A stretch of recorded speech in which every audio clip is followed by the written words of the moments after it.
Have you ever met someone who just seemed to give? They're always ready to help. They're the first to offer a hand. They bring you soup when you're sick. They stay late to finish a project with you. Their kindness feels effortless. They're what we call givers. Now think about the opposite. The person who always asks for favors. They never return a call. They take credit for your work. They see everything as a transaction.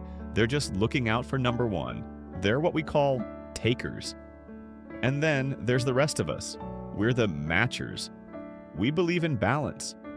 You do something for me, I'll do something for you. You scratch my back, I'll scratch yours. It's a fair trade. Most of the world is full of matchers, but givers and takers, they're the ones who really stand out. You might think that takers are the ones who get ahead. It seems logical, right? They're focused on their own success.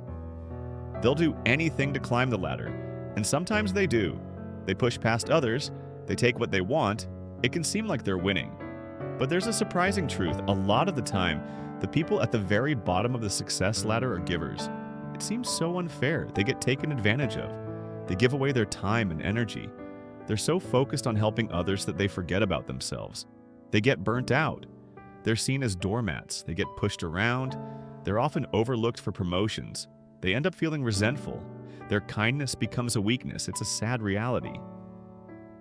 But here's the most surprising part. Who do you think is at the very top of that same ladder?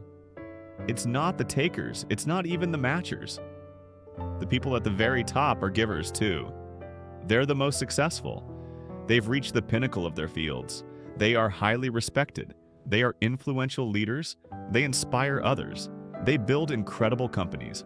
So how can givers be both at the very bottom and the very top? It's not a paradox. It's about how they give. It's about learning to protect themselves. It's about knowing who to give to. Let's talk about a classic scenario, the real estate market. My friend, let's call him Tom, was selling his house. He hired a real estate agent who was just a classic giver. She was so thoughtful. She brought him coffee. She remembered his daughter's birthday. She went above and beyond with open houses. She was always available. He felt like he had a true partner. Then there was another agent. She was a taker. She was rude on the phone. She only cared about her commission. She was pushy with potential buyers. She didn't seem to care about the clients at all. She just wanted the deal. Who do you think got the business? The rude, pushy taker. She swooped in on a deal, cut corners, and got the sale. She manipulated the situation. The giver, who was so kind and helpful, lost the business. She put in all that work for nothing. She got burned. This happens all the time. Givers often find themselves in situations where they are taken advantage of. It's not their fault. It's just how the system works sometimes. Takers are good at spotting givers. They see someone generous and think, easy target. They'll ask for favors. They'll expect special treatment. They'll take and take and take without ever giving back. This can be incredibly draining. Givers feel like they're constantly running on empty. They're exhausted. They start to feel used. They start to resent their own kindness. They might even start to change. They might become more like matchers or even takers. They might start to think, why should I be nice? It never pays off.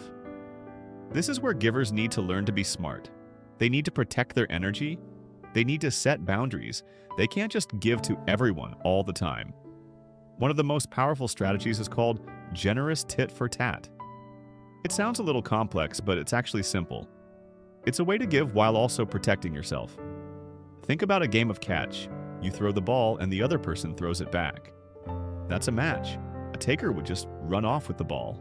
A simple giver would just keep throwing it, even if the other person doesn't throw it back. Generous tit for tat is a little different. It's like this. You throw the ball. The other person throws it back.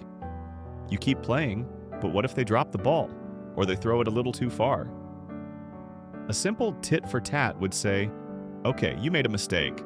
I won't throw it back to you next time. It's a rigid rule, but generous tit for tat is forgiving. It says, okay, you dropped the ball. Maybe it was an accident. I'll throw it back to you this time. I'll give you a second chance. It's a way of extending trust. It's a way of building a stronger relationship. But if they keep dropping the ball, if they keep running off with it, then you can stop playing. You can choose to walk away. You can choose to cut ties. This is a crucial lesson for givers. You can't let yourself be a doormat. You have to value your own time and energy. You have to recognize when someone is a taker.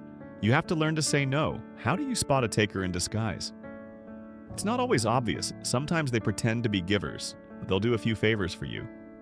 They'll seem helpful at first, but their motives are different. They're just trying to get into your network. They're building a network of people they can exploit later. There's a simple test to tell the difference. Ask someone, who are the 4 people who have had the biggest impact on your success?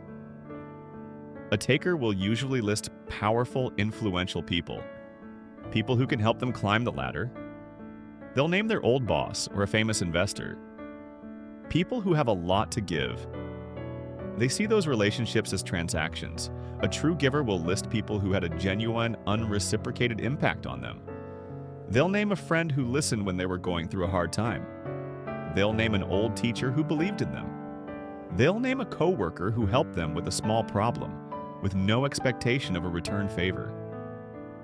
A giver focuses on the value of the relationship itself. This is the real secret. It's not about stopping giving, it's about giving smartly. It's about giving to other givers and matchers. It's about building a network of people who support each other. It's about recognizing and cutting out the takers. Imagine a workplace full of givers and matchers. People help each other out. Everyone feels supported. Creativity flourishes. The team is more productive. People enjoy coming to work. That's the kind of environment givers create. And what about the matchers? They're the secret weapon. They're the silent protectors of the givers.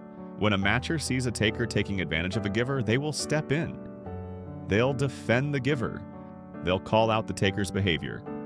Matchers believe in fairness. They see injustice and they want to fix it.